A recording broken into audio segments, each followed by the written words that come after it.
तो नेपाल में राजशाही की वापसी को लेकर उग्र प्रदर्शन हुए और शुक्रवार को प्रदर्शनकारियों के साथ हिंसक झड़पें हुई। हालात सामान्य आज दिखे तो सही, लेकिन तनाव फिर भी बरकरार है। सवाल यही है कि क्या राजतंत्र की ये मांग नेपाल के युवा लोकतंत्र के सामने एक बड़ी चुनौती बनने जा रही है।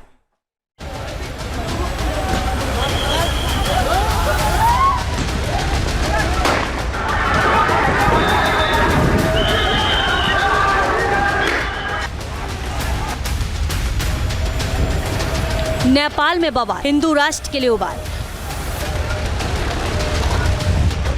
सड़क पर राजतंत्र के समर्थक, लोकतंत्र से क्यों उठा भरोसा। नेपाल की राजधानी काठमांडू की सड़कों पर शांति की वापसी तो दिख रही है, लेकिन एक ऐसा सियासी जलजला है जिसका कंपन लगातार महसूस किया जा रहा है।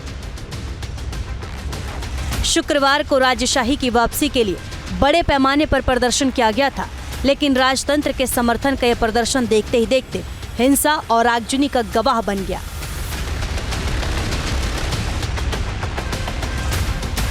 पुलिस और प्रदर्शनकारियों में जबरदस्त भिड़ंत हो गई। इस प्रदर्शन में आधिकारिक तौर से 10 से 15 हजार लोगों के शामिल होने की बात कही जा रही है, लेकिन अनुमान है कि प्रदर्शनकारियों की संख्या 30 से 35 हजार तक पहुंच गई थी। एक तरफ से पत्थर चलने लगे तो पुलिस की तरफ से लाठियां बरसने लगी। जानकारी के मुताबिक काठमांडू तिनकुने हिंसा हुई थी। एक रिपोर्ट के मुताबिक प्रदर्शन के दौरान 53 से ज्यादा पुलिसकर्मी और आर्म फोर्स के कर्मी जख्मी हुए हैं। शुक्रवार के हंगामे के बाद शनिवार की सुबह तक काठमांडू के कुछ इलाकों में कर्फ्यू लगा दिया गया। पुलिस की गश्ती बढ़ा दी गई।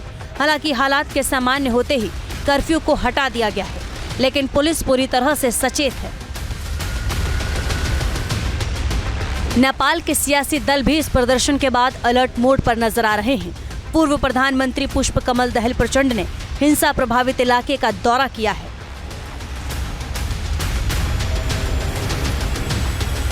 नेपाल में हिंदू राष्ट्र के सुबाल के बाद निगाहें पूर्व राजा ज्ञानेंद्र की ओर उठाई गई हैं। नेपाल पुलिस ने दुर्गा प्राइसी नाम के शख्स को भी प्रदर्शन के लिए जिम्मेदार ठहराया है, जिसने प्रदर्शनकारियों का नेतृत्व किया था।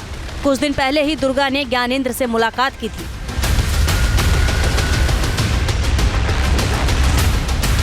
पिछले कुछ दिनों से नेपाल में राजशाही की मांग तेज हो गई है। खुद पूर्व राजा ज्ञानेंद्र की भी सक्रियता बढ़ गई है। 5 मार्च को एक बाइक रैली निकाली गई थी और 6 मार्च को पोखरा पूर्व राजा वीरेंद्र मूर्ति का अनावरण किया गया था। और 9 मार्च को जब ज्ञानेंद्र पोखरा से काठमांडू पहुंचे थे तो हजारों लोग उनके समर्थन में पहुंचे थे। और जब वो काठमांडू लौटे तो समर्थकों की संख्या पर हमें अपना राजा वापस चाहिए के साथ ही संघ गणतांत्रिक प्रणाली समाप्त करो जैसे नारे लिखे हुए थे। कहा जाता है कि पूर्व राजा ज्ञानेंद्र की इस सक्रियता से ही राजशाही की वापसी की मांग को ताकत मिली और 28 मार्च को प्रदर्शन का व्यापक स्तर तक पहुंच गया। नेपाल के अंदर अनेकों ऐसे लोग हैं, अनेकों ऐसी शक्तियां हैं जो कि वहां पर लोकतंत्र को स्थापित करना चाहते हैं और राजतंत्र के विरुद्ध हैं। लेकिन राजतंत्र के समर्थक भी बड़ी संख्या में मौजूद हैं जो कि स्पष्ट रूप से सड़कों पे दिख रहे हैं। लेकिन यदि उनको जनता का व्यापक समर्थन अगर कहीं से मिलता हुआ दिखाई दे रहा है तो वो सिर्फ इसी वजह से है क्योंकि लोकतांत्रिक जो सरकारें हैं वो नेपाल की जनता की जो मूल समस्याएं हैं उसको एड्रेस करने में नाकाम साबित हुई है। नेपाल की सत्ताधारी पार्टी के लिए प्रदर्शन गले की हड्डी बनता जा रहा है। कम्युनिस्ट पार्टी ऑफ नेपाल का आरोप है राजा विदेशी ताकतों के साथ मिले हुए हैं। दरअसल तिनकुने में हुए प्रदर्शन में सार्वजनिक संपत्ति के नुकसान के लिए पूर्व राजा ज्ञानेंद्र को जिम्मेदार ठहराते हुए उन पर 7,93,000 रुपए का आर्थिक दंड भी लगाया गया है। लेकिन एक हकीकत ये भी है कि नेपाल के लोग सरकार के रवैये से लगातार नाराज हैं, क्योंकि महंगाई से लेकर बेरोजगारी में कोई खासी कमी नहीं आई है और राज परिवार के प्रति सहानुभूति रखने वाले नेपाली नागरिकों की संख्या भी कम नहीं है। Team news nation.